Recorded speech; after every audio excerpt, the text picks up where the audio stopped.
with them for mayhem. Who's rusty? I'm rusty. I'm rusty.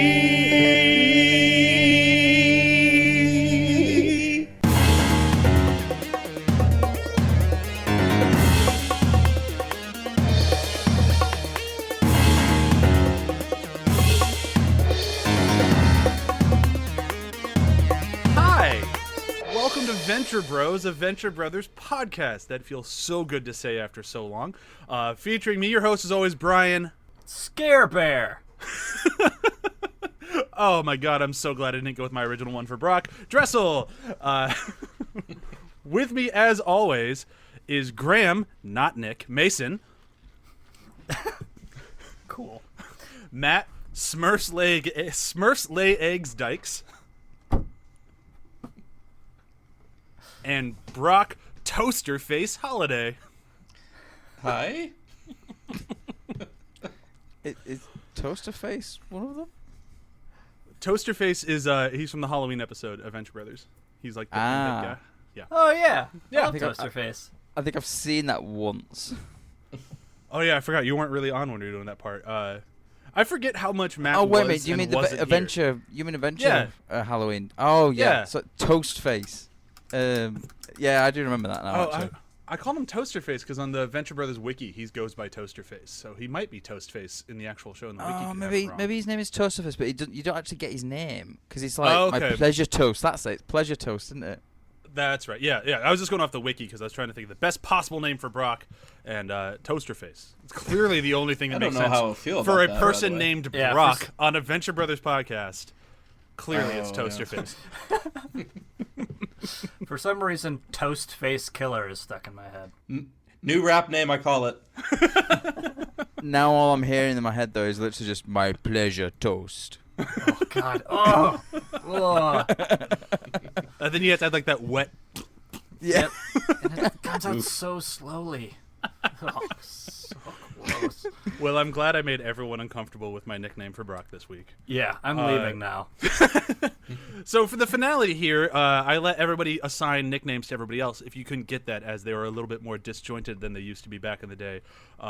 So I came up with Brok's, obviously, and then Graham came up with mine, Matt came up with Graham's, and Brok came up with...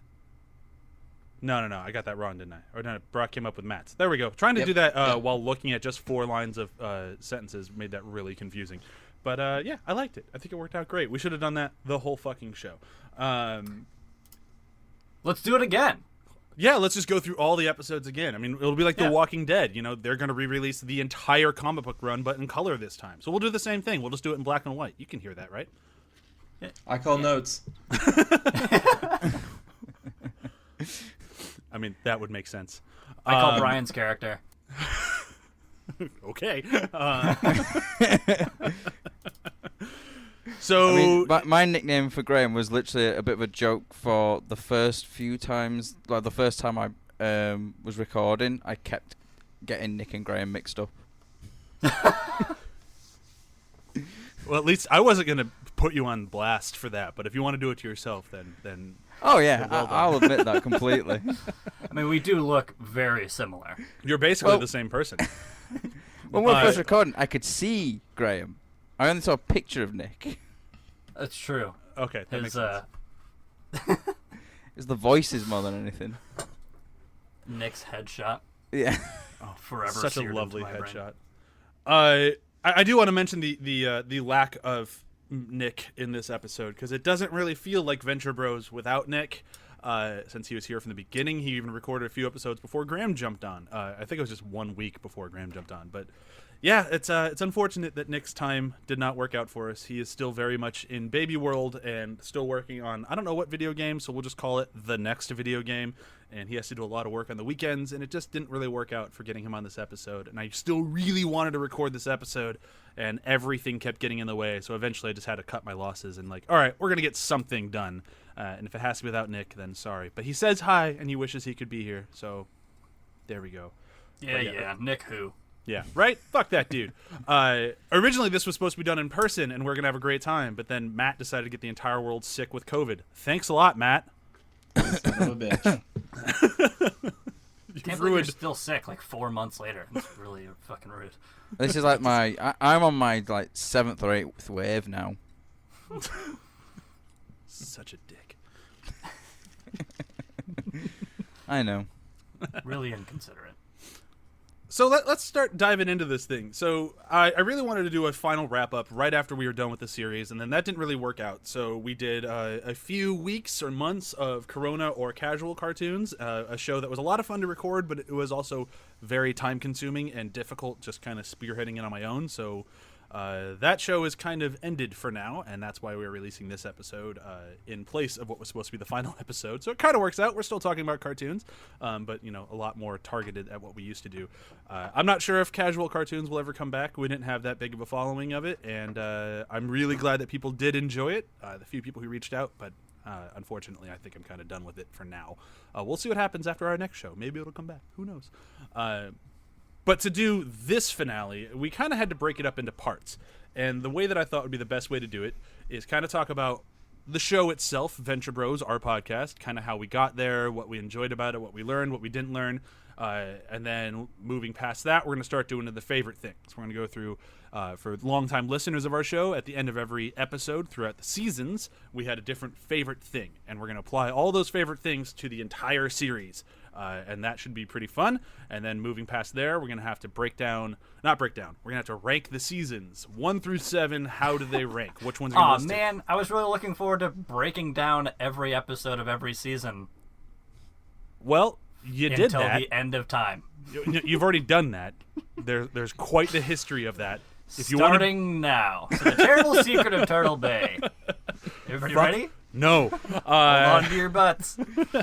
And is this going to be as long as his Attack of the Clones breakdown? Surprisingly, even longer. I don't think that's possible. I think you could do a quote for quote remake of the entire episode, and it would still be shorter than your Attack of the Clones breakdown. From what I've heard, I really should just release the that unedited version of that at some point, just so people can hear Graham's wizardry of breaking down a film for 22 minutes. Hey, I mean that would be one like hell of a special feature. Yeah, it would, it's like wouldn't a tenth. It's like a tenth of the actual length of the movie. You should do that, And like just as entertaining. Deleted scenes, and it's like half of the episode is just Graham's breakdown. Be better dialogue. So part 4 of today's episode, we're going to go through our top 5 favorite Venture Brothers episodes. And as we've been going through this week and kind of chatting with each other, none of us like our top 5. We're all convinced that within 10 minutes of finishing this episode, we're going to disagree with our top 5. But we're going to do the best we can. So let's get started. We're going to start with our first section and kind of talk about the show in general. I'll get things started. So way back when we first started Venture Bros, it came from a place of I really liked Camille Nanjiani's X-Files show. I thought it was a great idea. I thought it was a lot of fun to listen to, and I wanted to do something in the same vein, but for something that I loved. And I had to do the most obvious thing in the world, which was my favorite TV show because it's the best TV show ever on TV, Venture Brothers. True. And the only person I knew who loved the show as much as I did were my friends Nick and Graham. And Graham and I talked, and he wasn't really available in the very beginning, so we got him on for the second recording session. But Nick and I were right on the same page from the beginning, and it was just like, yeah, we're just going to rewatch the show because we do that anyways, and just talk about it every week. And it turned from kind of a fun little, let's just kind of talk about the episodes, to bringing on people like Matt and Brok, and we actually started doing research, and it just turned into like the most fun deep dive and totally changed my perspective of the show into my favorite show of all time to the best show of all time. Who cares about my opinion because it's just a fact. And that's kind of where I came from. Graham, what about you, since you're the third to join? Yeah. No, I mean, basically the same thing. Like, we watched, if you know anything about Bryan and I's relationship, we've been roommates since forever. Yeah. And we used to watch this show all the time. I mean, when we were growing up, of course, and then when we lived together, we just watched it even more, and then moved apart and watched more about it and talked about it and all this other stuff. So it's been throughout our histories since history began. Yeah, all the way back to the dorm rooms watching it together, like a long time. Yeah. And, I mean, that's kind of my experience with it, too. I mean, it's just like, I already loved the show, and then when you brought up the topic of doing it as a podcast, I was like, well, yeah. I mean, I remember doing ATH stuff and doing movies and stuff, and that was kind of fun. But this was something I was like, oh, I could do this every week. This is definitely something I could do until it's finished. Yeah, until we're done, which we kind of are for now. For the moment, yeah. For now. It'll never be over. Please, it'll never be over. And then once we started getting into it, like you said, it's like I began to see so much more of the genius behind this show. And whether it was like designed from the beginning to be, perfect and all the, plot twists and, things tying up to itself, or if it's just, the act of muse of how well this thing gets so tied up together. It's just beautiful. It's amazing. It's like we've said it before. This thing is so well designed. It's an act of God, is what it is.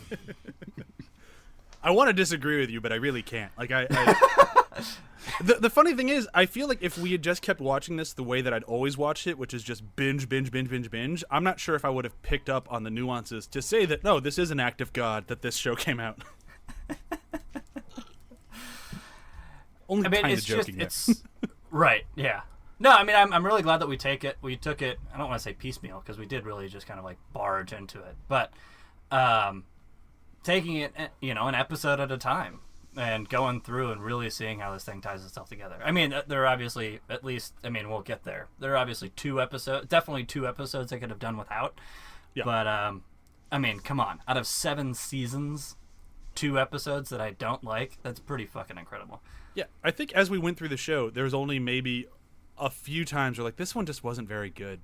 Mm-hmm. Not counting Nick's problem with the hat, but we don't have to bring that up again because Nick's not here to defend why the hat ruins an episode. Oh man, I like that. Now, correct me if I'm wrong. Brok, you were next, right? Was it Brok or Matt next? I think It was definitely Brok. Okay. Yeah, I mean, I watched the show in high school. A friend of mine got me hooked on it, and it was like my comfort show. I don't know if you guys have like songs or whatever, like when you're feeling down or just having rough. I do a lot with anxiety.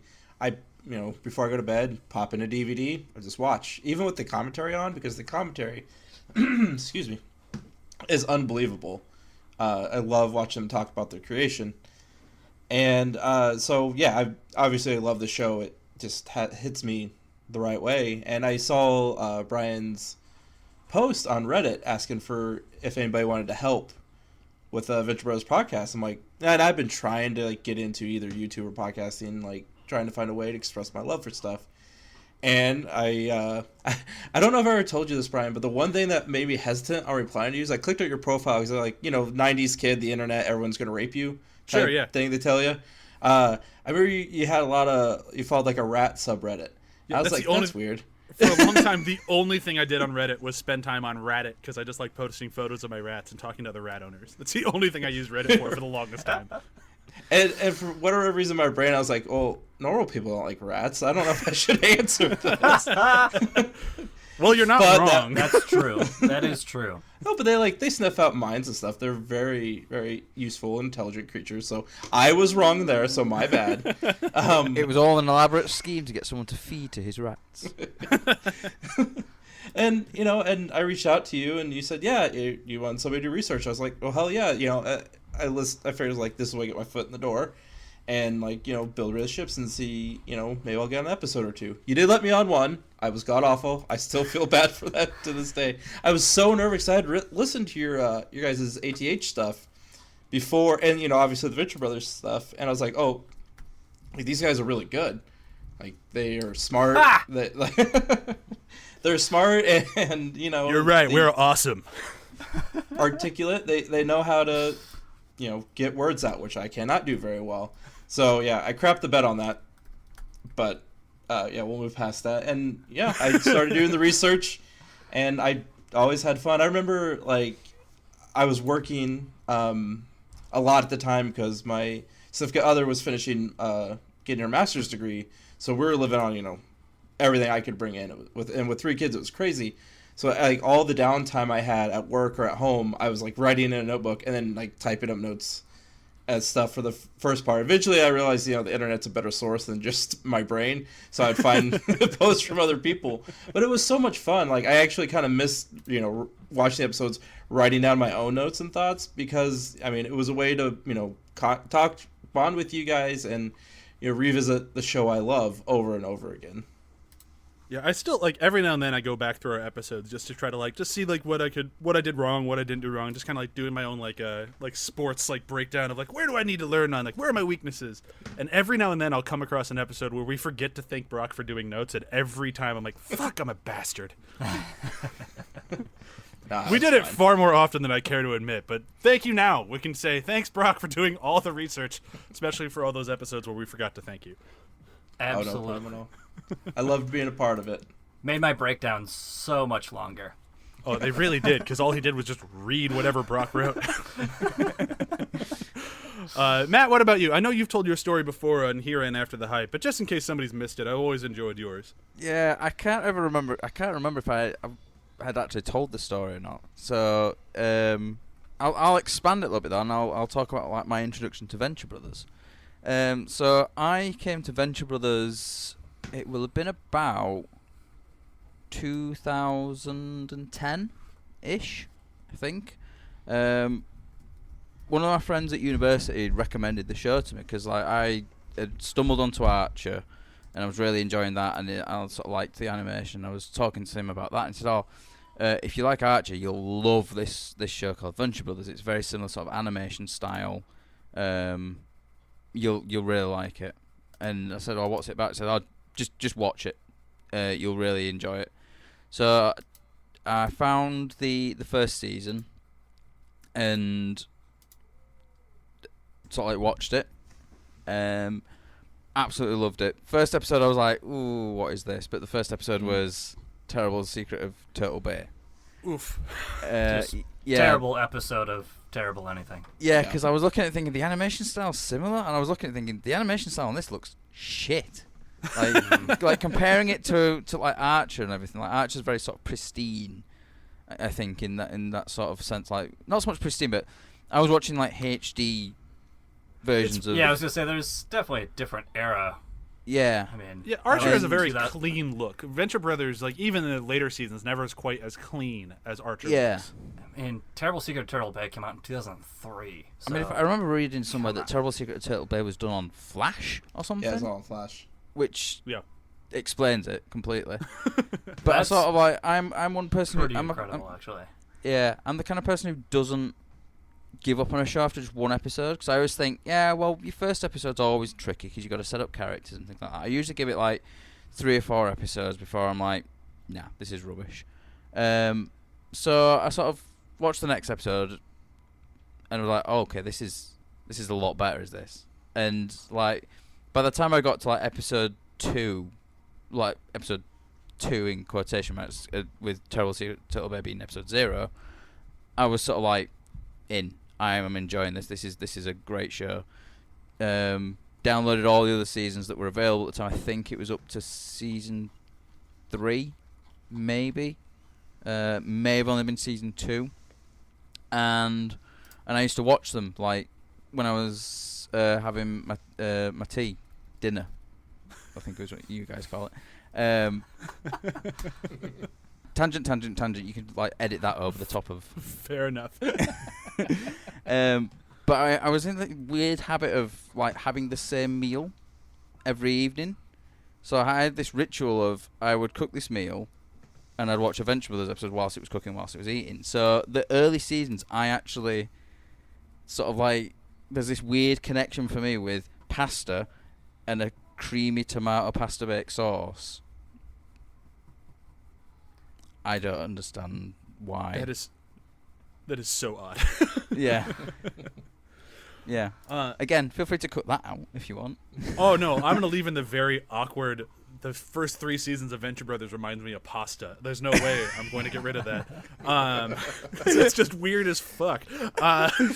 It's because like literally I would cook it and I'd eat it whilst watching these episodes because it was so easy to do. so I could watch something whilst I was doing it. Yeah. I love how I'm getting defensive. I was like, no, it makes sense. No, it makes sense that the Venture Brothers makes me think of pasta. Why doesn't it make you think of pasta? Clearly.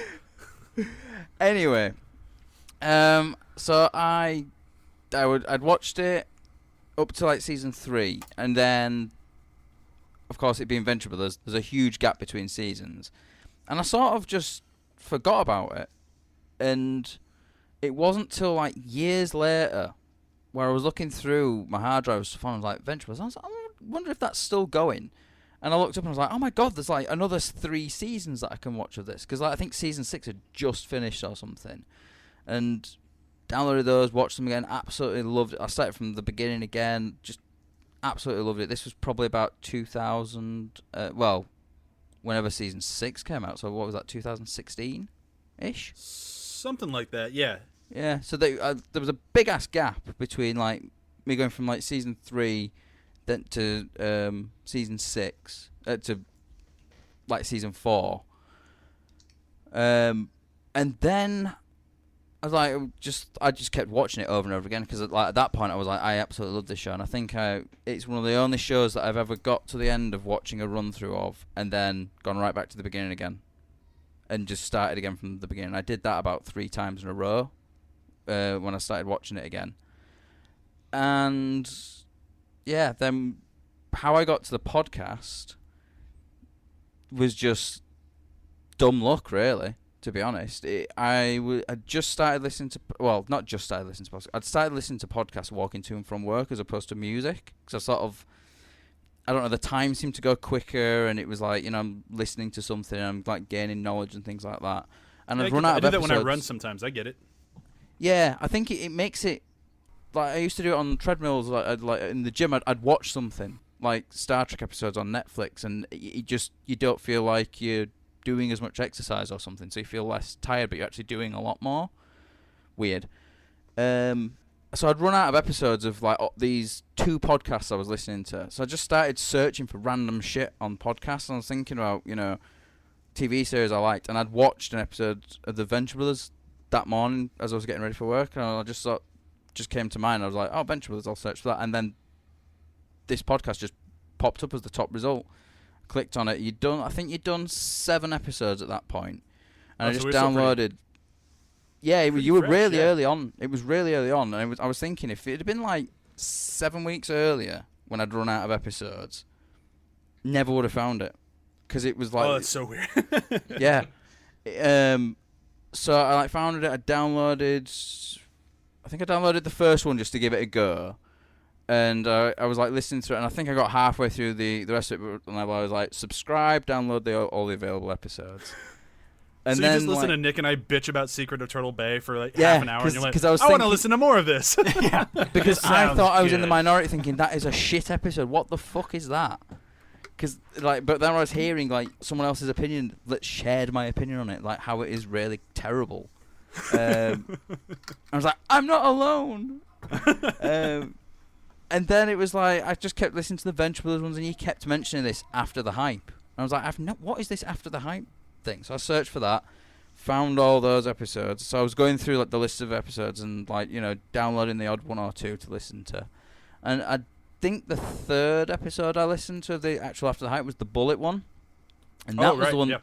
That was the one that got me to reach out to you, because you were talking about like behind the scenes stuff that happened, and there was a behind the scenes story that wasn't mentioned in the podcast, and it was basically while they were shooting the car chase, Peter Yates, the director, was sat in the back with a camera, and Steve McQueen was up front, and they're doing some like high speed driving around San Francisco, and Peter Yates is in there filming Steve McQueen doing like really fast driving around corners and down hills and things like that. And he sort of like he says to Steve McQueen at one point, he says, okay, Steve, you can stop now, we're out of film. And Steve McQueen, just cool as a cucumber, just said, oh, that's nothing, we're out of brakes.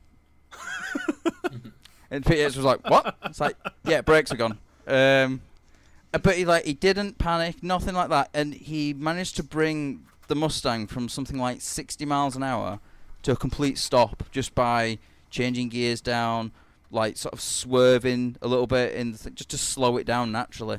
but there was no panic, no nothing like that, and I just it's one of my favourite behind the scenes stories from the make of any film, really. Just the way that Peter Yates tells it as well. Yeah, and so like I reached out and I messaged. I might have posted on the wall of the Facebook group about it. Honestly, don't remember. It's been a long time. No, that was it. Because I said, because they also said like, you know, if you ever need any useless information on any films or something, you know, let me know, and you know what's coming up, and I'll try help out. And then you messaged me saying, oh yeah, you did research for an Avengers movie, right? Yeah, then I did the Avengers Infinity War research, and then I'd had the idea of the Die Hard article, but I'd never had anywhere to publish it. So then I messaged you saying, you know, I've got this idea for an article at Die Hard. It's 30 years old. I know you do articles as well. You know, if I write it, would you be interested in having a look and maybe publishing it? And you were like, yeah, sure, send it over. Yeah. And then that one Die Hard article became several other articles. I think you asked me to write an article about the Star Trek convention I'd gone to. Yeah. Because I was finishing off the edit, my sort of read through of the Die Hard article on my way down to the Star Trek convention. I did the one about V, which was quite soon after, which ended up getting sent to the guy who created it, who sent me a lovely email back. And then it just sort of like went then on, and I think I've written like over 50 articles now for you guys. I was trying to keep track for a while, and then I just stopped. Yeah. Matt's just kind of our head writer. He just writes. He just keeps going. Not recently though, which I apologize for. I don't blame anyone during this time, or this episode would have come out way earlier. Right now, the world is wrong, so we're just going to do the best we can. Yeah. But yeah, that's like a Graham breakdown, is that though? Oh yeah, that's. I mean, don't worry. The version that everyone just listened to was a little bit shorter. So a little bit. Please use the tangent bit as just as like a segue. That'd be amazing. Your bit will just be 30 seconds long. So Matt, what about you? Well, I tangent. That's about it. I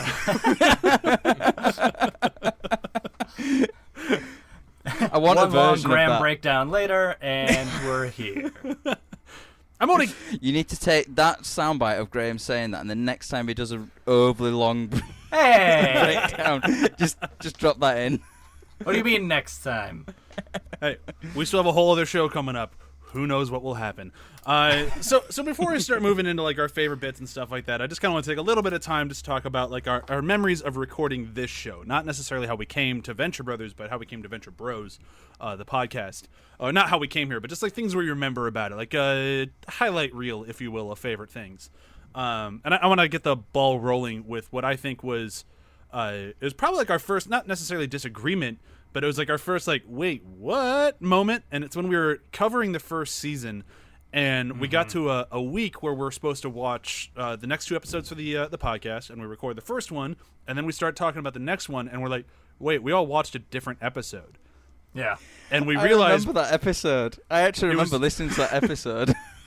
It was so fucking weird, because like, wait, holy shit, I just had never done the research. I'm like, the DVD order and then the released order are completely different.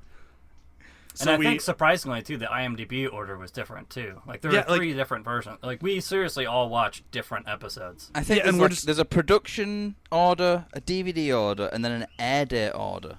Mm-hmm. Yeah, and it just totally fucked up our heads, and we're just like, well, I guess we're just not going to record the next episode. We're going to agree on one to follow, which I think we ended up agreeing on the DVD order. Yes. But then I loved just like my favorite thing about the first season of our show was we never had to do it again, but I love just going into the very end and going like, let's just make our own order. Let's make the Venture Bros order. And I think we were pretty close to the DVD, but we definitely moved some stuff around. Yeah, I don't remember the actual order that we went to. I was trying to find it for a second, but I gave up. But I have the order. Okay, great. Well, no, I don't actually have it on me, but I have the order because I have my episodes of the first season in that order because it makes the most logical sense. I have shown that series. I have shown that series since then, since I've reordered it to new viewers, and it just like they get it really quickly. Like that order is so much better. I mean, I don't have it to. I might do actually, because I might have a copy of it on my laptop. we recorded for almost an hour and a half for that episode. I think it only ended up being like 45 minutes when I edited it down, but like we had a very long conversation about like why episodes should go in a specific order. Specifically, I remember Tag Sailor It being a real sticky one of like, well, it's got to be before Baron Underbite kills everybody because he buys the Tiger Balm there. But then there's other plot points that don't make sense. Like there was just major things that we just kind of like, well, there's certain things we just have to give up on.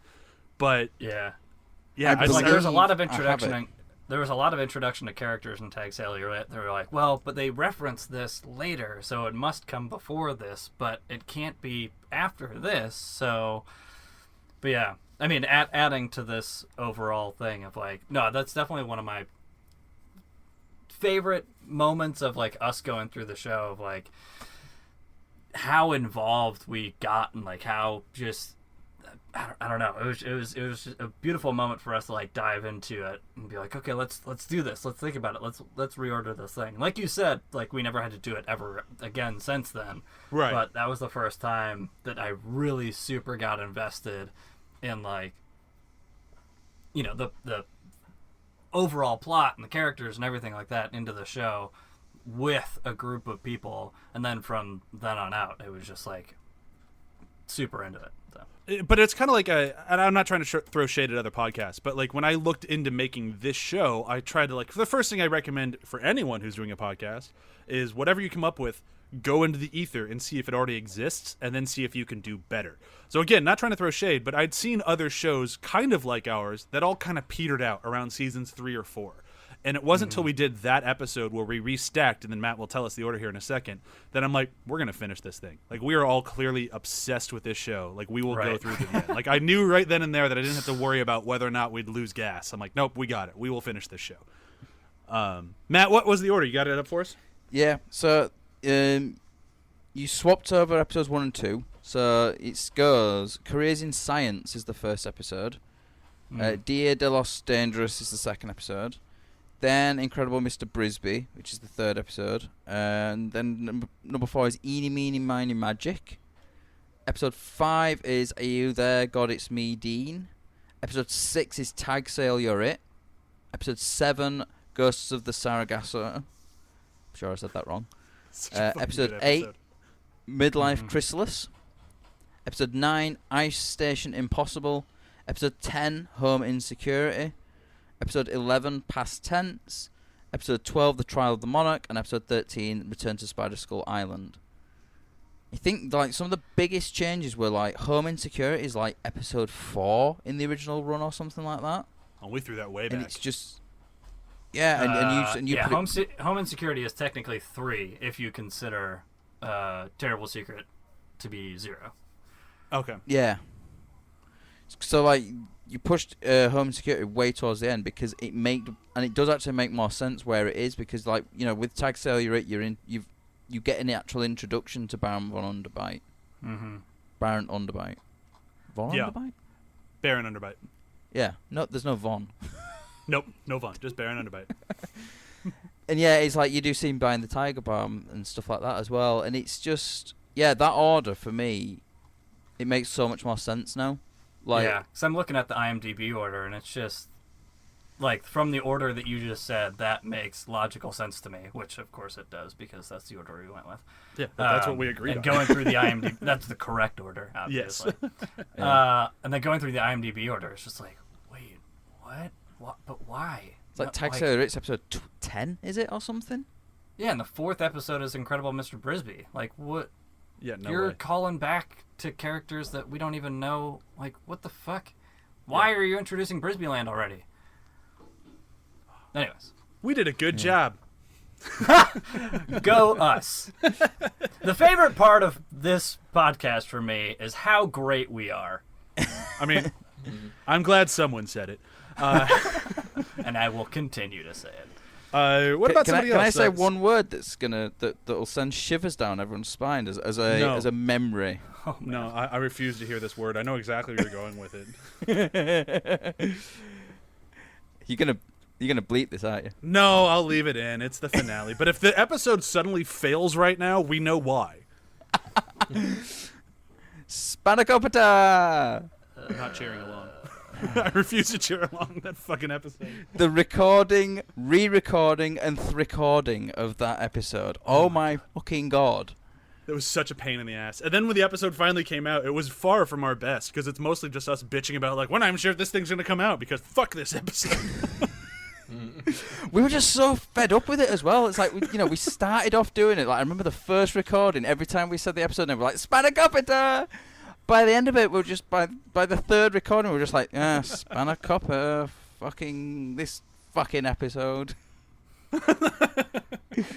Hooray. I mean, Yeah, I hate that episode now. Oh my god.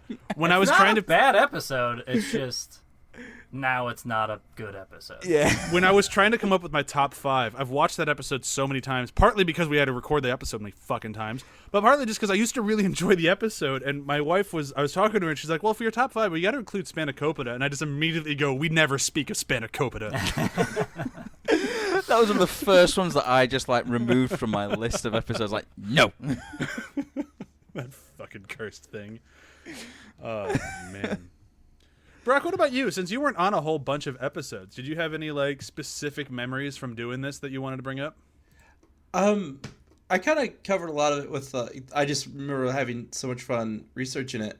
A memory I do have, it's kind of a side effect of the show, is as a thank you, you sent me the Venture Brothers book, which was super sweet. Oh, I was And so I concerned. remember- Cards on the table, when I sent you that book, I was like so nervous. I'm like, he's just going to think I'm sending him homework. Like, your notes aren't good enough. Here, just use the book. Oh no, I thought it was so sweet because it is it's.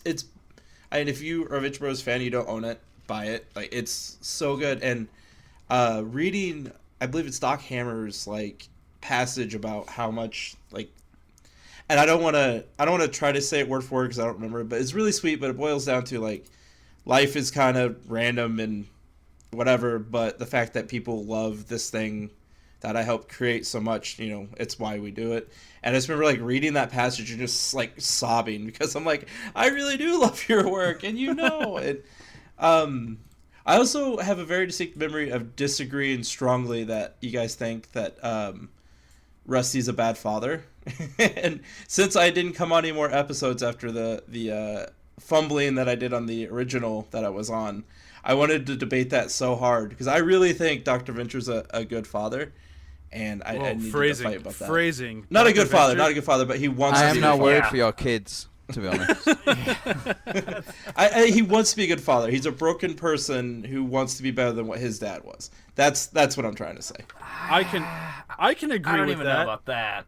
I would agree with that. He wants would to want do that, but he doesn't want to put the effort in. And Yeah. by effort, I mean, But you he know, also knows doesn't it- have he the knows tools to his put the dad- proper effort in. He knows his dad was a bad father. But there's the moments where his shell breaks down, where you see the humanity that if he wasn't raised so shittily, would be the foundation of potentially being a decent person / father. So that doesn't say that he is a good father. That just says he has the potential No, to be a good I father. think the potential, and he wants to deep down, but I mean, slippery slope talking about mental health, but it's a lot to do with how essentially he was kind of neglected and in a way traumatized by his childhood. Oh, There's no- absolutely. He there's certainly no has kind of issues. involved. Right. Yeah. He's Yeah. definitely doing the best he can, considering his background. But It there's does have a obviously bit of no a- disagreement in his father, Jonas Venture Sr., was terrible. A terrible, terrible person. He is the worst father on the show of bad fathers. The first animated penis I ever saw too, was Venture Senior. I'm just Which picturing also it now. speaks to a bad father. Yeah. I'm just picturing that bit now where it's just flopping around. It was my. everywhere because the DVD they don't censor it, and I was shocked. Oh yeah, the first time I watched the Blu-ray, and I'm like, oh god, Yep. That's a the winner. way it just kind of waggles. I'm like, my god, just so uncomfortable. Some of the best animation of the show. And then when it just turns into, oh my god, how am I forgetting his name? Magic Killinger? Murderback. Yeah, Killinger's Killinger. face. I love it when you watch the censored version because you just get the censored block just kind of wobbling there, and then it just disappears, and it's just Killinger just face off ears. It's so fucking good. Which is which for me is like, should have been like, that would I imagine have been more censored because it's almost erect. because it's Yeah. pointing towards him there. Yeah, And, but it's like, clearly kinda no doing longer the- a dick. Yeah. That's Same shape. how It just has a face on the killing end of your- it. And it's Wiener. bouncing up and down, Snake. doing the look I can make it move trick. Yeah. Okay, so let's start moving to the next part of this. Please. No, let's just keep dissecting Jonas Venture Sr.'s I have dick. more That's- penis that's- facts about this show. Damn it, you're moving past it. I mean, there are quite a few penises, including the ball washing station from season 7. I'm just wondering. Did they have a specific animator? It was like, your job in this episode, animate that penis, and he just went, you know what? You're gonna give me the dick job. I'm gonna give you the best animated dick you've ever seen. It's gonna flop around. It's gonna have veins in it. You just wait. It's gonna be the best dick. Okay, no, let's move on. So the next section of our finale here is going to be, we're going to go through each one of the favorite things that we did at the end of each season, and we're going to apply it to the whole series. This is going to be a little bit difficult. We're going to try to keep it as short as we can, but I'm imagining some things will require a little bit of explanation. So the way we broke it down through the seasons was season 1 was favorite moment from the episode. Season 2 was favorite pop culture reference. I can talk. Season 3 was funniest moment. Season 4 was favorite quote. Season 5 was favorite character. Season 6 was favorite actor. And Season 7 was most Venture Bro-y moment, as in a joke or moment that could not exist in any other show except for the Venture Brothers. So we're going to just start going kind of through one by one, and we're just going to go through them as quickly as we can. I'll go first with favorite moment. Favorite moment has to come. I don't remember exactly what episode it's in. I know it's. I want to say it's Home Insecurity. I could be wrong, but it's where. No, it's definitely not Home Insecurity. It's the scene where Rusty is talking to Dean, and it's one of those moments that Brok was just talking about with Rusty being a good dad for all of 2 seconds. And he tells the story of Action Man holding the gun to his head, where he'd just wake up and, not today, Rusty, not today. And I picked that as my favorite moment for the series because it's one of those few moments where you have a good dad moment with Rusty, and it's with Rusty and Dean. And no offense to Hank, I love his moment with Hank later. Clearly, Dean's the favorite, so I feel like it's just a little bit more heartfelt. And I love all of that scene together, specifically the "Not Today, Rusty, Not Today," because after we brought that up, I think I mentioned it multiple times throughout the rest of the series. Like whenever we brought up Action Man, I'd bring up that sequence because it just stuck in my head. But it's just the moment where Dean is just horrified. He throws up all over his suit, and it's the best moment, I think, for Rusty to Dean, where he goes, "You just baby burped on your speed suit. These things are 90% polyester. You can clean a little fear vomit off with a wet nap." And it's just like, oh, he is just being like, yeah, you're scared, but that's fine. That's part of the job. And I loved that moment of reassurance and just the horrifying story of being woken up with the Action Man with a gun to your head and no chamber in the round, just going, "Not today, Rusty, not today." Which it has an even terrifying. deeper meaning though. Like now we know that Rusty's a clone. Had there been Yeah. times where it had been the day? Not Fair. today, Rusty. Tomorrow. How would he tell Jonas? Now Jonas, it's today. I shot your son again. Turns out there was a bullet in the chamber this time. Yeah, but you can just imagine Jonas go, "Oh, Action Man, what are you like? I'll just get the clone out." Oh God, that's probably horrifyingly true. Matt, what about you? Favorite moment? So I went in a different direction really. I sort of went with, I don't know, like when I was thinking of favourite moments, there's so many in them, and I went Fair. with the first thing that really popped into my head of like, what's the best moment that I can think of. Oh God. For me, it was the bit in A Party for Tarzan where Dr. Mrs. the Monarch actually fires the bullet at Rusty. And just the way it's animated, with the slow motion, the bullet leaving the chamber, the barrel, sorry, and it's moving across, and you've got the voiceover, and everyone's different voices are cut together, and it's making this like really poignant, amazing sort of sentence, really about you ever make a decision and immediately know it's the wrong thing to do, and all that stuff, and then you got Rusty saying about it makes you feel. You realise how small you are, or something like that, when he's looking at the eclipse, and it's just such an amazing moment. It's just like the sequence is beautiful, and it's like there's so much build up and suspense leading up to that as well, with Wide Whale shouting at Dr. Mr. Monarch that, you know, if you don't fire this, I'll do it. And like she pulls the trigger, and you know the bullets, like you see it in like slow motion, and then it goes whack, and it hits him, and he goes down, and you think, oh, for a second you think, holy crap, they've shot him. And then like you have that sort of like bit afterwards where you jump into that really sort of upbeat song, like, and you find out there was wearing like the Monarch, no, Jesus Christ, the blue Morpho suit with the Kevlar in. But it just, to me, that was the moment that I was sort of thinking, that's an amazing sort of sequence. So I was sort of going for like almost like best animated, or like the kind of thing where you look at it and think that's an amazingly composed moment in the series. Because like originally I had like something that was funny. Like I went straight in for what eventually ended up being my favorite quote, and I thought, well, no, that's that. When I got down to the quote, I was like, well, no, that's my favorite quote, so it's not my favorite moment. So then I rethought about it and came up with that. Solid pick. Moving on, Graham. Yeah, so I mean, you're kind of, Matt, you're talking about, you know, storytelling and, you know, the art of the show, and that kind of comes to a few of my picks. But for the first one up is the storytelling overall of this show, the overall arc and everything, at least up until the point that we're at now, and the art of storytelling they really got into. And my favorite moment is way late in the series, and is actually in technically two of the Morphic trilogy, where it's the kill sock / movie ticket moment with Red Death in 21, which then kind of segues into the Midnight Movie Massacre retold by Red Death. And this is some lore, right? This is some history of the show that like has been kind of dragged on, of like, where is Jonas Venture Sr.? What is the story? What happened? What the heck? Like, from the very, very early on in the series, we've always had this question, and now we're getting these little bits.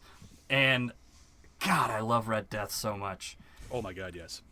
And just, I mean, the way he tells the story, I mean, oh my God. And talk about a great father.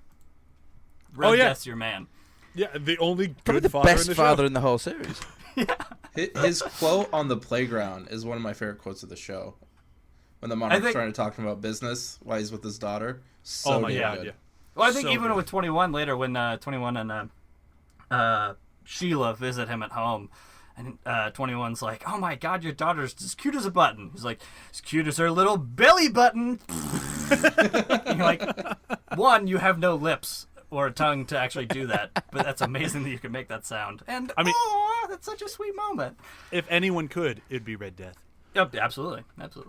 So, but that you know, Steve and Dave Killsock moment, that movie ticket moment, that Midnight Movie Massacre retelling, and especially later on when, you know, Brok realizes that his whole life is a lie and all that stuff. I mean, those are just great, such lore-filled moments that it's just, this is what we've been waiting for this whole series. I mean, pretty much, as far as lore goes. Absolutely. Last but not least, Brok. Oh man, so I've been kicking two moments together. I'm not sure which. I'm just gonna go.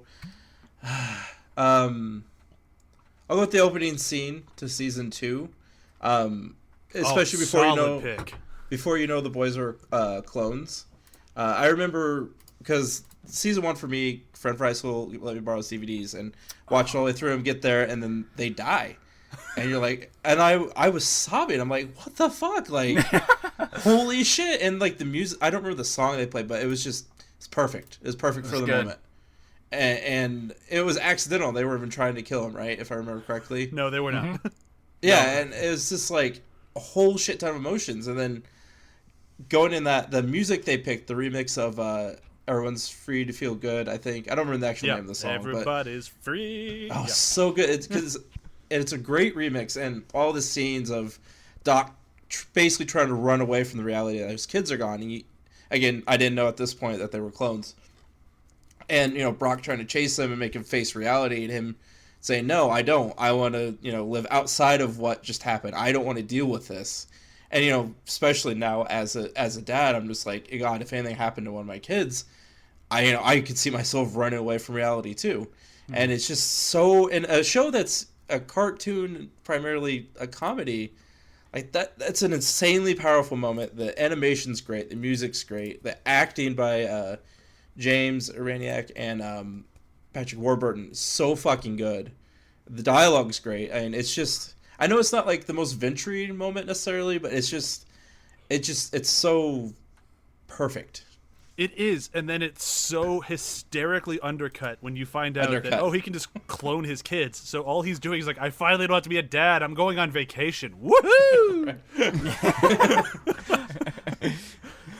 That smacks of a good father to me. Yeah. I still think he's running away because it does hurt every time. I still want to believe you're right, but I'm not sure if I do. In this, crazy corona-filled and police brutality world we're living in right now, I want to believe good in everything I can. So I'm choosing to believe the good in him. If you're looking to Rusty Venture for the good in everything, you are looking in a shallow I'm looking for pool. Things that are so bad, but there still should be light in it. Dark times. We're in, I'm gonna shit all over the fact that he is actually hurt by it, by the fact that at the end of that episode, and they're telling the story of all the times the boys have died, they're laughing their asses off. Yeah. At one point. That's a memory. It's an unreliable narrator right there. He doesn't want to admit he's hurt to somebody when he's telling these stories. Yeah. Sure. Yep. I will, as the moment plays in the episode, you are 100% spot on. It's just absolutely. The rest of the show makes me go, maybe you're not. I'm more in thinking of when I first saw that, how it made me feel. Before, obviously it's undercut. Yeah, and it's a great moment. It's a great moment. Awesome. You are spot on. As Matt's, it's a very beautiful, well-told storytelling narrative moment. And the editing in it is spectacular, where it goes from so good. place to place to place. So good. And like how it's edited with that music as well. Yeah, and you're there. You're there for every single piece of it. Yeah. So, moving on. Thank you guys very much for favorite moment. We're going to have a favorite pop culture reference. This one I don't think will require quite as much explanation, I hope. But Matt, you're up first. Favorite pop culture reference. I mean, I actually struggle with this because it's like, for me, I don't see a lot of pop culture references. It's like I find out later when reading about it. So the one that popped into my head straight away was the Rusty Venture cartoon opening. Like, it being a complete knockoff of Johnny Quest. But the ending bit just killed me. And it's just such a great pop culture moment because of, like, the reference to how basic old cartoons did advertise like smoking and things like that, and it's just literally that bit where it goes, Rusty Venture, sponsored by smoking. So good.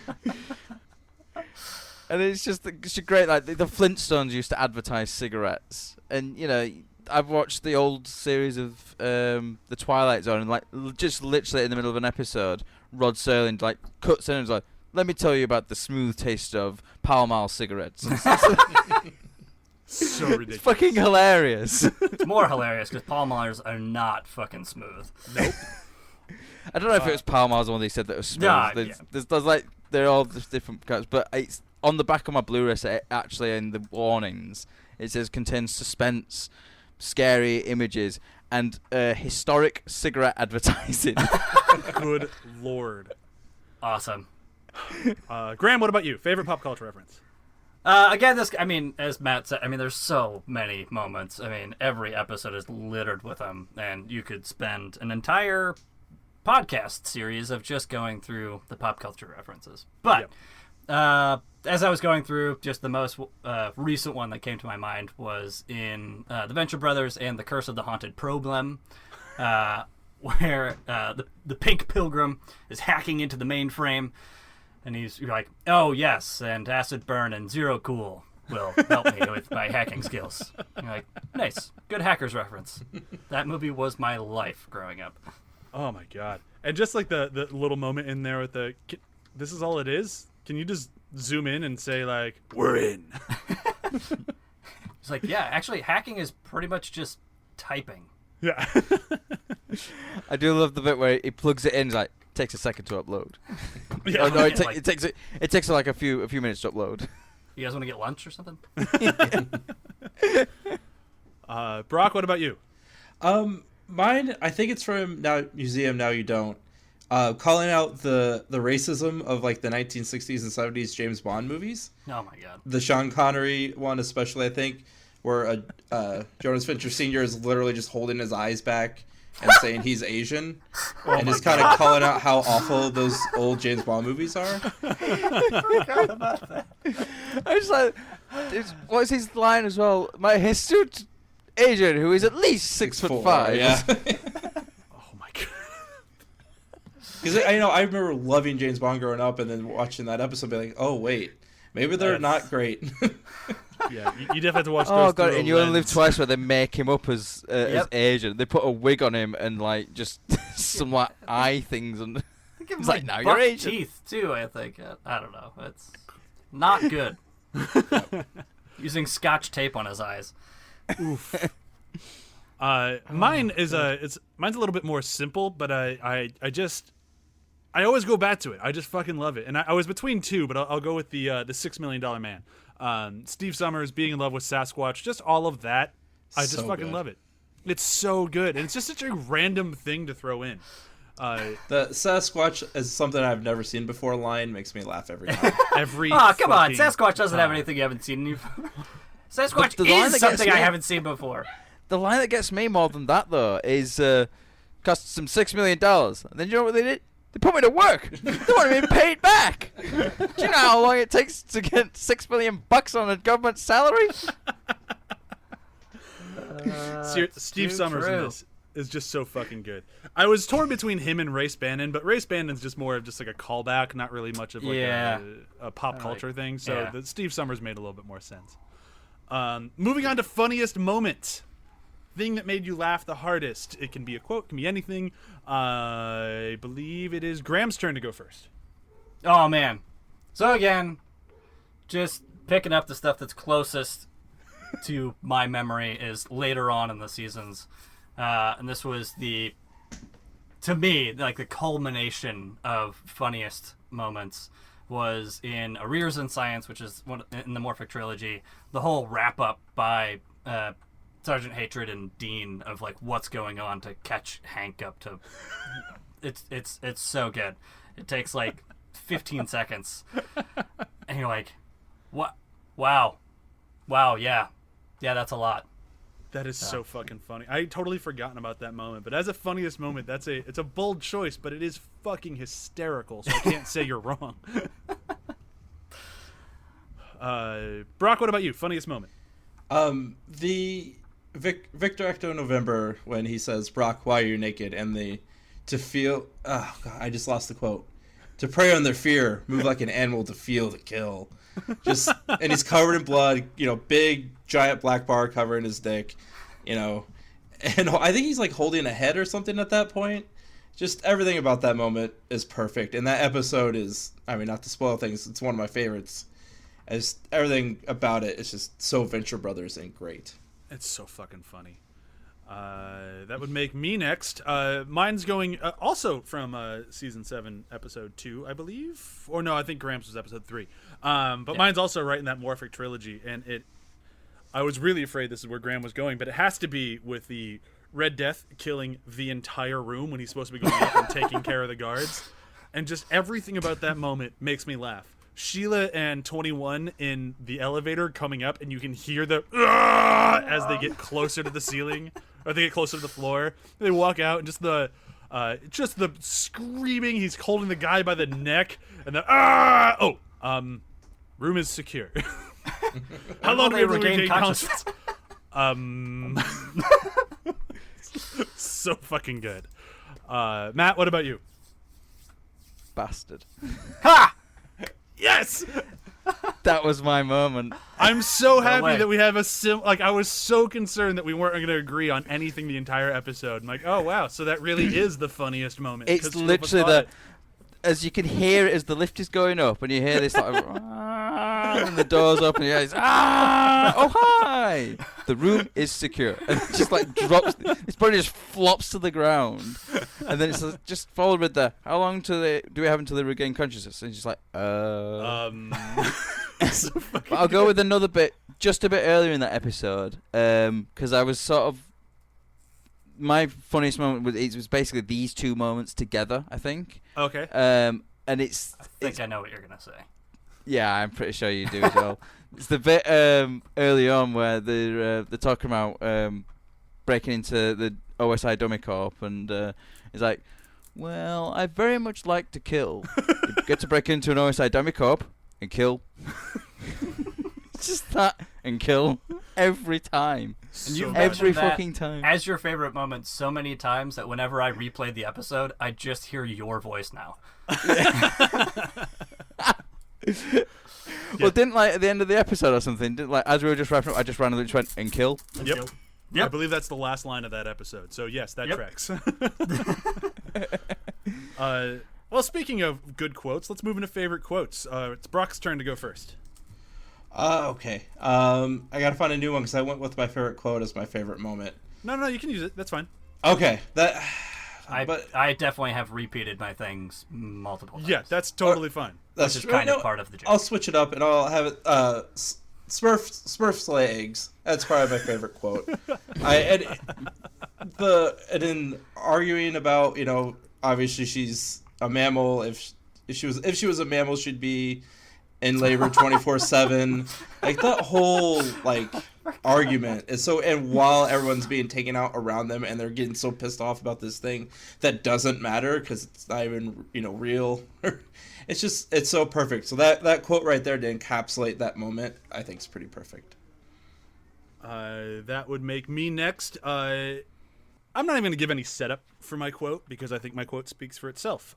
Mine is, "We haven't been outside in 30 years. I'm old and afraid of everything. I'm afraid the streets are overrun with teenage gangs. Teenagers are cruel and will undoubtedly taunt us because our trousers are not in style anymore."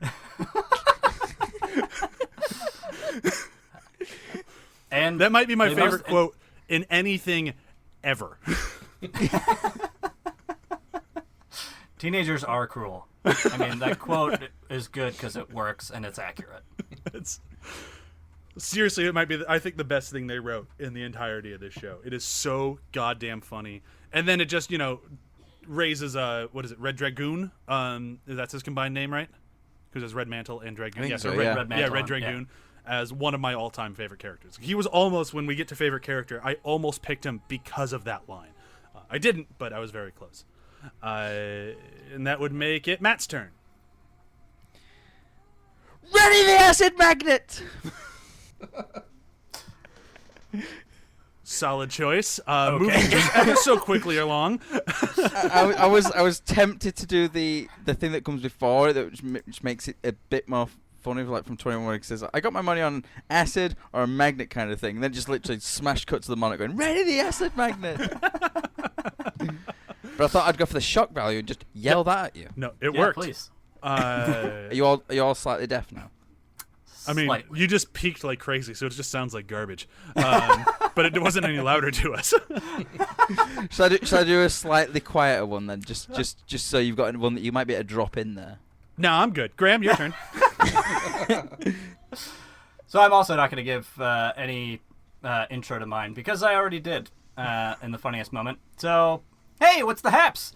So, Dr. O held a seance to unhaunt our house and then popped on Grandpa on the problem light. Whoa, was his corpse all rotten and stuff? No, he was still alive. What? I want to meet Grandpa. Well, it's only his head though. Okay, that gives me pause. Still, zombie Grandpa head. Hank, it ain't safe. Your grandpa thought he was your house and tried to run away with all of us inside him. And then Blue Robot came down from the sky in his magic car and then made Grandpa stop. And these guys are all mad at Blue Robot because, okay, that's kind of a lot. That's my moment. That's my favorite quote. Very well reenacted. Yeah, thank you. Very, very well done. we're going to move into favorite character. This one, I'd love to give you all time to explain why the character is your favorite, but unfortunately, we are already running a little low on time, and we still have half an episode to get through. So we're just going to say who they are, and you can say like one quick thing about them. Mine, I wrestled with this for a long time, and I ended on what character did I think had the best growth, was the most enjoyable, and that after a while, I'm just like, nope, she is the best character on the show because she's awesome, and I'm going with Sheila. Wow. Yeah, good choice. Yep. Good choice. Matt, your turn. So I could only narrow it down to 3, and it's the Monarch, Red Death, and Hunter, and just like, yeah. All 3 were on my like list of like, I'm not sure, I can't figure it out, and then it's like, nope, it's just Sheila. I kept sort of thinking the Monarch, and then I was like, but Red Death's really awesome. Then I was thinking Red Death's only been around for 2 seasons. Then I was thinking, then Hunter kept jumping in as well with like all the like his introduction is just probably one of the best introductions so good to any character. You know, like the whole sort of thing about the minute God crapped out the first caveman. I can't remember the quote. Damn it! There was like conspiracy thing. Yeah. I remember. Yeah, it was solid intro. Yeah, for sure. Yeah. Graham, what about you? Red Death. I'll just do it because he's awesome and he's incredible. He's so awesome and such a great character and a good father. Yeah. Clancy Brown is amazing in the role as well. The voice is just fucking incredible. It's absolutely perfect. Brok, last but not least. Brok, because it's also my name. Oh, I see what you did there. I see. Yeah. No, that adds up. And honestly, if I had to pick a reason why, it'd be like his, even in the show, his, as they call him, cowboy speeches are really great. And Patrick Warburton is an absolute treasure of a voice actor. Yeah, absolutely. I think everyone had a pretty solid choice there. Like, it's one of those things where I'm like, I don't think you can really have a wrong pick here. Bud Manstrong. Well, okay, there is a wrong answer. I was gonna joke with my favorite moment about the bit with Bud Manstrom at the end of his last episode. I would have God, left. thank you for not doing that. I would have left. Fucking terrible. The next one's a little bit tougher, I think. We might have a lot of overlap here. We might not. My answer, I think, might be the most common answer if we do have overlap, but it's Matt's turn to go first. Who is your favorite actor in the show? Chris McCulloch. Yeah. Because just the number of characters he voiced. I actually was looking at the actors of how many characters they voice and which characters they voice, and just there's too many. The amount of different characters he voices. You know, he does Hank, the Monarch, Henry Killinger, Hunter, Dr. Z. He did the Grand Galactic Inquisitor. Like, that's just a small sample of them. And they're so different voices. He's only in 86 episodes of the show. But, yeah, well... I don't know how many actual episodes there are of the show, but I'm pretty sure it's actually 86. I mean, he knocks it out of the park every time as well. Like, absolutely. If you're talking about, like, you know, best actors, he's there. Yep. You know, anyone who voices the Monarch and Hunter is already going to be, like, right up there. But then when you see all the other characters that he does the voice for as well, it's just amazing. Graham, what about you? It's going to be an odd choice, but it's Christopher McCullough. Oh, shocker there. I know. Surely no one else is gonna pick him, so I just figured I'd voice up for him for the minority. You know. I'm so glad someone spoke for him. Brok, what about you? Who was yours? James Urbaniak. Okay. I'm just a fan of him in general. Yeah, I mean that's a solid choice. I mean, shocker. I also went with Chris McCulloch. But at least somebody else got a shout out. Right. Can you remember the episode where we were actually doing these episode to episode, and every one of us picked the same actor? Was it him? I think it was. It might have been. Yeah, it had to have been. I can't remember if it was an episode with him or if it was an episode with Patrick Warburton. We're all like, "Holy crap, he crushed this one." Yeah, it might have been. It is probably Christopher McCulloch because there is no Venture Brothers without him. I'm glad that Brok did choose James Urbaniak though, so at least somebody else got a voice in there. But yeah, like I said, I'm not surprised there's a lot of crossover. On that, I was trying to be a little bit different. Yeah, he's in 3 episodes less than Christopher McCulloch. Just putting that out there. So we're gonna move ever so quickly along to the most Venture Bro-y moment. And I believe it's Graham's turn to go first. Great.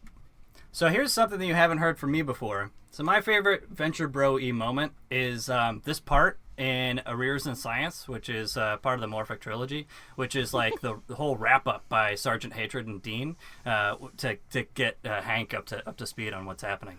Yeah, I think you've mentioned it before. Did I? Well, anyways, it's a great moment. I can read the quote. I have the quote if you want me to read it. You know what? I think we've heard the quote before. Okay.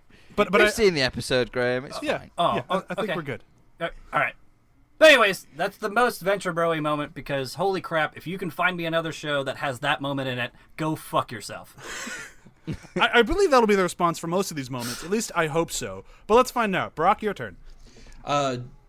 Rusty cleaning the walking eye to try to steal Arches away from Dr. O. That's my most Venture moment ever. Because that is an amazing moment. It's because he's jealous, so it's obviously got that going. But all the different character designs because of the long list of people that want to be Arch Dr. O, and just because all their visual gags for their characters are always fucking great. You have so many in there, and then the giant fight and Brok wearing a suit while he kills guys, so he can feel like James Bond. Just all things about that scene are very Venture Bros.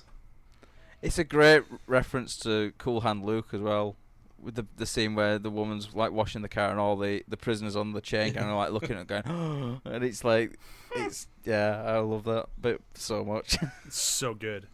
Mine's gonna be a little bit different, but I honestly don't think that this sort of moment can play in any other show. And it comes from Mr. Colonel Gentleman. I love Colonel Gentleman. I just rewatched The Rock this week, and I had forgotten how much Colonel Gentleman just is Sean Connery. But it's a moment when they're all sitting around a table, and they're having it's kind of a fun chat, and he just decides to interject with a yawn and goes, "Here's something. Rodney killed a baby once." All right, baby killer. I can't imagine another show where somebody outs another person for murdering a baby and it's played for laughs. Like, okay, it was like a werewolf baby here. I thought it was a damn ocelot, okay? Oh, thank you for protecting me from a wee little baby. Oh, that's terrible. I love that moment. Matt, what about you? So mine is the clone army being slaughtered by the Monarch's Death's Head panoply. Oh God. The combination of just the ridiculous design of the Death's Head panoply on its own. I can't move my arms. Can you hold the microphone? Hold it up. And then, like, as the guy activates, it's the left button there. And it, like, immediately cuts the guy who turns it on's heads off as well. And the clone army being cut down by it, the Monarch, like, sort of, like, puking up as it's, like, just goes flying crazily.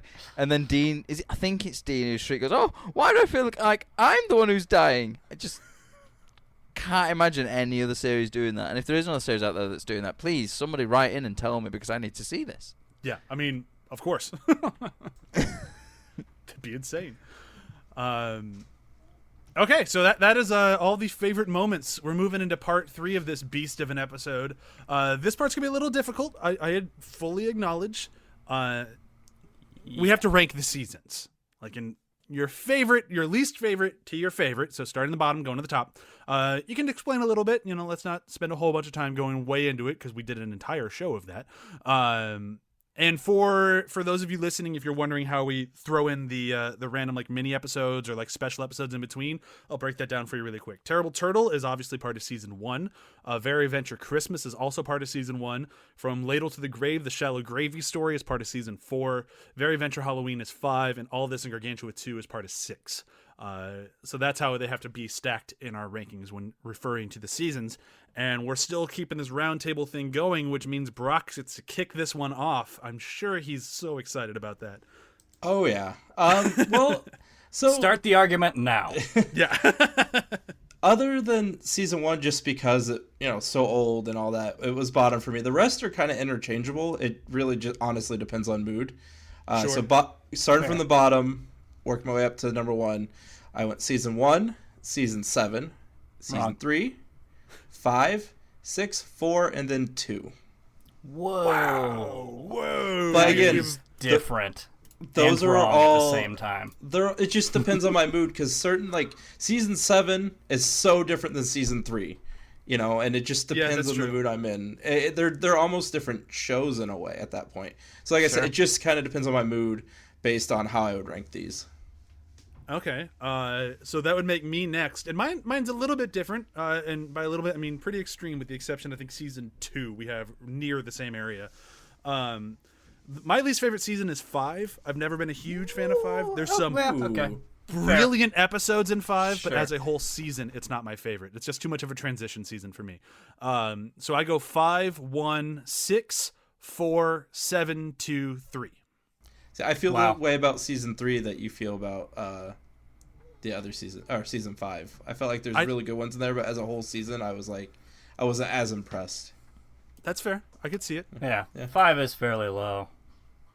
Yeah, 5 is just the only one that just doesn't fully click for me. I get why you say the same thing about 3. I could definitely see the complaint. It's just that there's some episodes in 3 that I think are just so beyond good. Yeah. That it just. I think that we discussed it a little bit in the podcast itself. It's like 5 just felt like they were sort of done with the compound. Yeah. And they just wanted to push towards season 6 and basically get them off the compound. That's how it sort of felt. And it's a very short season. 5's low for me as well. There's some great episodes in it, but it just feels like we want to get out of the compound now. Well, Matt, you're up. So how would you rank him? So I started with 1, and then it's 5, wrong, then 2, then 4, then 3, then 6, and then 7. Wow. Okay. It was, I found it quite difficult to rank them. I did it in one order once. I was like, oh, no, I'm not happy with that. Like, the thing that sort of like did it for me is 6 and 7 being close to the top is because I love where it went, and then 7 being at the top just because of all the stuff with Red Death. Like you just have, like, you know, the Morphic trilogy is amazing. It's an amazing culmination of all the stuff that's come beforehand, and it answers so many questions and then gives you a load more questions as well, but it ties so much stuff up, and then, like, you know, then it starts off this new. It's kind of like the first book's over. Now we're starting the second book, and it's, you know, it sort of gives me. They're starting to set up stuff which could go on for another 7 seasons, which I really hope it does. Even though by the time it ends, I'll be 57 years old or something like that. And still watching cartoons and loving it. Oh, of course.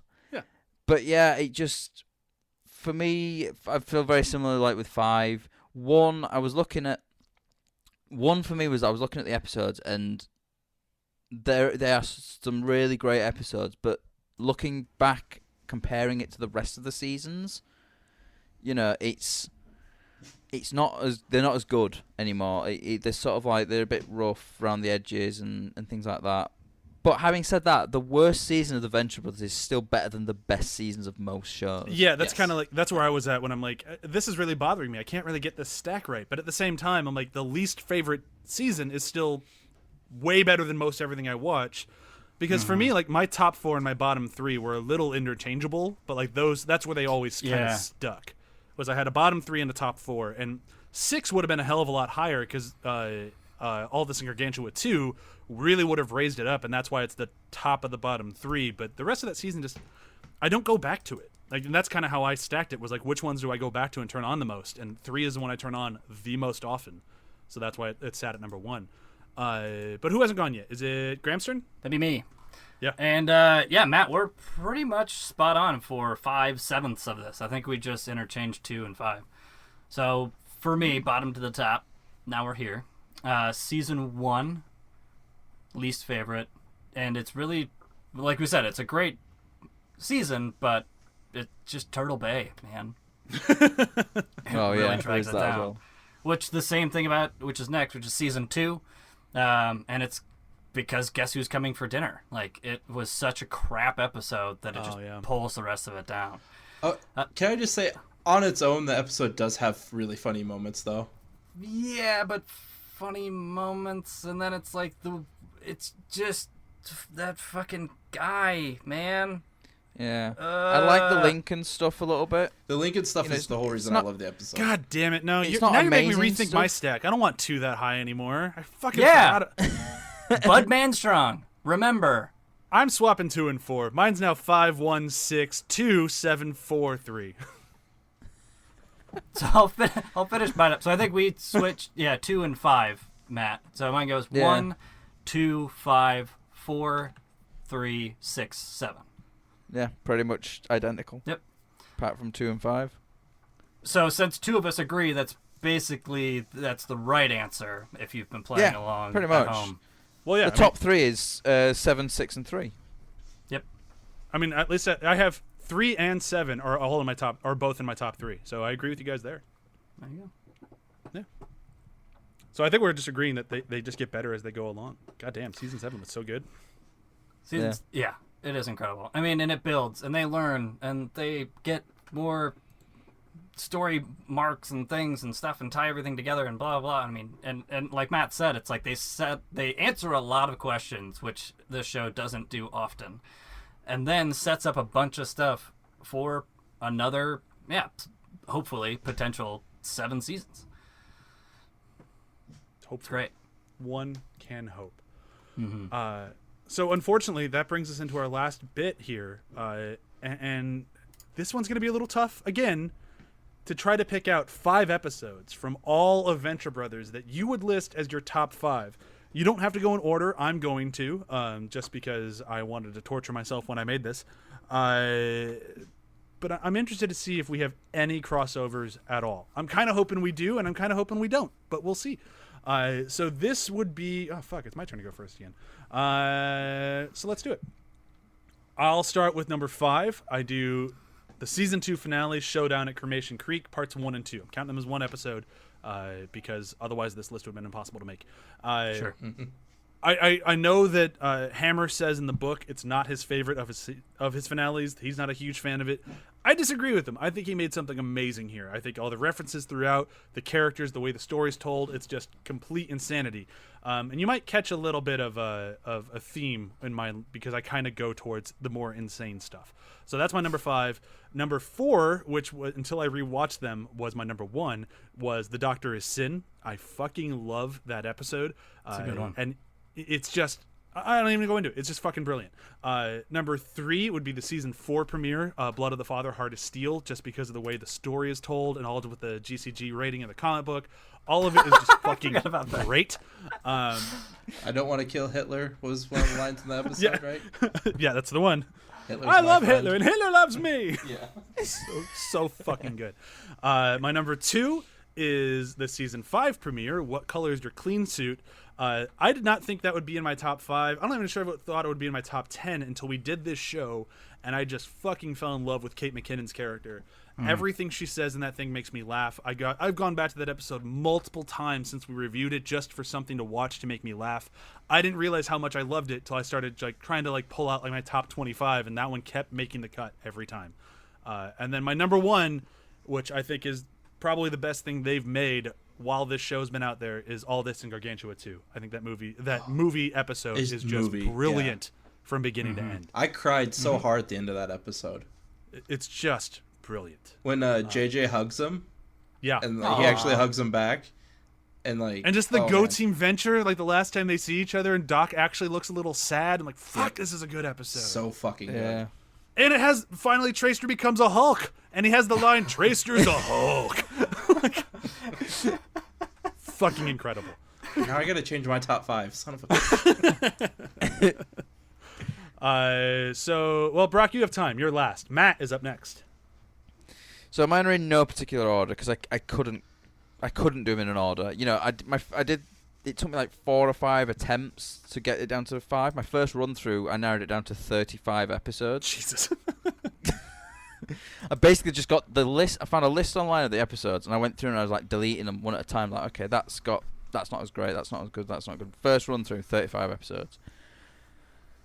Finally got it down to 5. So these are mine in no particular... Well, they're in... The order that they're coming at you is the oldest to newest. Okay. So the first one would be Escape to the House of Mummies Part 2. Good. Just a batshit insane episode. The opening is literally Mecha just Shiva. Sorry. no. Mecha Shiva's That's not Trial that of the one. Monarch. That's Trial of the Monarch.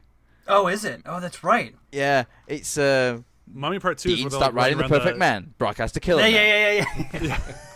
It was the Mummies crossover that got me. Yeah. And then the next one is Everybody Comes to Hanks. I just fucking love So that good episode. too. Solid. The Poor concept is amazing. Poor the Nick film isn't here to noir get mad at elements, you. The film noir elements are incredible. That hat is incredible. The hat love ties that the whole hat. thing together. It really does. It really does. I mean, it's got like a great, like one of my favorite lines of the whole series as well. It's a detective's hat. It's like, is that a whip? Yeah, it's a detective's whip. Came with the hat. Next one, All This and Gargantua 2. Like has already been said. It's an incredible episode. It feels like a film. It's so epic in scope. It just, it's just so big. It's a big, high concept thing, and it's executed perfectly. Like my It's wife, who just- doesn't watch the show quite as religiously as we do, she sat down to watch it. So she knows Venture Brothers. She didn't do a whole 2-year podcast on it. But she sat down to watch it with me last night. She's like, fuck, I forgot how confusing this thing. Like, it's just so big and just so for fans. It's so fucking good. Yeah. And like Brok breaking Zero's neck right in front of Hank, and Hank just going. Poor Scott Hall. Yeah, Scott Hall. I'm Scott Hall. I hench for no man. I believe Scott Hall was also a pitcher for the Cincinnati Reds at one point, but that's neither here nor there. The next one in my list is Red Means Stop. Solid choice. It introduces Red Death. I had a Rorqual affair in it because of the amazing Red Death moments, but I took it out for Red Means Stop because I already had Red Means Stop in for Red Death reasons. I didn't want 2 episodes in my list, so like this isn't really a true top 5 for me because I took one out that would have been in the top 5 because I had another episode in for the same reasons. Yeah, I mean, like I would have had the Morphic trilogy in here, but it just didn't feel like one episode to me, so I had the same problem. Yeah, and I sort of went with the best of the Morphic trilogy, which I think is the Rorqual prefer. It's that perfect. Like I think we said on the podcast itself, it's the middle of the story. It's kind of like The Empire Strikes Back, where you got the beginning and the end that have to do certain things, but the middle's where you can have a lot of fun with it. And it has all the Jaws and references. They had a lot of fun. Yeah, the Jaws references, but just all the Red Death bits, incredible. And we're talking about an episode that's not even in my top 5. Was that? Okay, so you have more, right? I got one more. Okay, perfect. Number 5, the Bellicose Proxy. Oh my god, this episode, everything hits the right notes. The training sequences are fantastic. The bits with the Monarch training, what's his face? Oh, Jesus Christ. Chris boy. Yeah. Oh, I guess St. Cloud. Yeah, I guess it's St. Cloud. St. Cloud, yeah. The bits with the Monarch training St. Cloud. Penis. The, Penis. I said penis. Penis. All that bit, like, reset. This is an evil laugh. It's just like, it's just so good. I mean, there's not one bit in I that. will Like, get you. the training bits Ooh-ha-ha. with Rusty and Billy as well, just fucking great. Like, where Hank has the watch after he's shot him with a paintball, and it's like it's got Brock's face and goes, "I said trust nobody." It's so good. So that's my top 5. I had the 2 other episodes that I had on it as well that I took out. Was Tag Sail Your It from season 1, which is just another great episode. It's one of the first episodes I think where it starts to build a world that, like, saying this is a world, and the Lepidopatrists from season 3 as well is a fucking great episode as well. But I took them out. If I had had a top 7, they'd have been in there. But hey ho. Similarly, if I had a top 6, then Buddy System would have been in there because before this show, that was my favorite episode, and now it's not even my top 5. Buddy System was in my top thing until the very last thing because I basically narrowed it down to 2 episodes a season on the second to last one. Gotcha. And then I had in my season 3 picks, I had the Lepidopatrists and the Buddy System. Those were the 2 from season 3. And Buddy System got taken out. Solid choices. Graham, you're up. All right. So my theory, or working protocol, was just the longest episodes that I could. And since we all kind of agreed that we could add 2-parters, this is it. This is all the 2-parters. That's cheating. Not really. 5-1. The shortest of all of the long episodes is Operation Prom. 4 is Showdown at Cremation Creek. 3 is The Family That Slays Together Stays Together. 2, All This in Gargantua 2. And 1 is the Morphic Trilogy. And purely for the reason that as I was doing this, as I was going through and picking out all of the episodes and top 5s and all this other stuff, it was like, it's impossible. This is an impossible task. And we all talked about like how as soon as we utter our top 5, we're going to immediately want to redact and change and adjust. And I was like, well, what's the only way that I won't want to do that? And it's like, if you only gave me 5 episodes ever to watch for the rest of my life, and you allowed me to do the multiple parters, this is the way that I get the most Venture Brothers for the rest of my life. And this is why I did it, because I just love being in the Venture Brothers world. Whatever I can get, even like as we said, even the bad episodes. Well, not the 2 ones that I will not talk about ever again, but everything else. I mean, 84 episodes out of 86 are incredible. But if you were to only give me 5, it would be these 5 so that I could spend the most amount of time in it. And I truly do love these episodes. And as we said, we all agree, or so far, All This in Gargantua 2 is incredible. I agree that the Morphic Trilogy doesn't really... That's been on 3 of the list so far. Yeah, exactly. And I'll argue that Morphic Trilogy may not feel like one episode, but it's the same story told from multiple points. It's the same timeline and everything. And I love all of them. And so, yeah, operating on that idea of if you just give me 5 episodes that I will watch for the rest of my life, I just want to spend as much time as I can in these episodes. And this is my top 5, the longest episodes. That's a solid way to do that. Brok, last but not least. Okay, so I didn't include All This in Gargantua 2 on mine only because I consider it like the Venture Brothers movie in my head, because it was so big and epic and long. Otherwise it would be, so I guess you can kind of count it in. I'm going to go from bottom to top, though. 5 would be Escape from the House of Mummies Part 2, which we've talked about a lot. I've always wanted to get that head his head in a headlock. Look at that thing, it's like a melon. It's one of my favorite lines when he's talking about Edgar Allan Poe. And Poe and me will attack from this way when there's 2 Broks. And it's just batshit. It's awesome. 4, Any Which Way But Zeus, The Return of Scott Hall. Good. The underrated joke scene with Hunter and Brok in the jet when they're talking about the stripper's tits. My favorite one being their mournful tits. They remind me of 2 suicide notes, nailed to a bulletin board. Good Lord. I want to do something. Just give the tits a tasteful, dignified funeral. It's a dignified funeral. Bury him in 2 shoeboxes, I think, and give him a dignified funeral. Good Lord. And then Brok talk about fucking the shark guy's wife. Or tiger guy? I don't remember. Just the whole Brok and Hunter part of the episode is amazing, and then all the extra characters they throw in. Number 3, 20 Years to Midnight is one of my favorite episodes. Mm-hmm. Ignore me! Ignore Me is so good. I think we yelled at each other all through high school because it was amazing. Or is somebody missing a baby? Line, also really good. Hello? And I'm a sucker from they pair off and do the same adventure but differently, separately, so everyone's getting their own little part of the story. And God, I think that's the introduction of Johnny Quest, right? That was a weird one. I believe so, yeah. Yeah, and he's got the drug addiction and all that. Yeah, they still call him Johnny Quest in that episode. I was going to say he's actually called Johnny Quest in that one as well. Yeah, just everything about that episode, and the alien telling him off at the end, being a bunch of ungrateful ass monkeys, I think he calls them. Just so much. Oh, and Sherlock Homo, one of my favorite jokes ever, when he finds the clue on accident. Also really good. So fucking funny. Number 2, Showdown at Creation Creek, part 1 and 2, because those episodes are gold.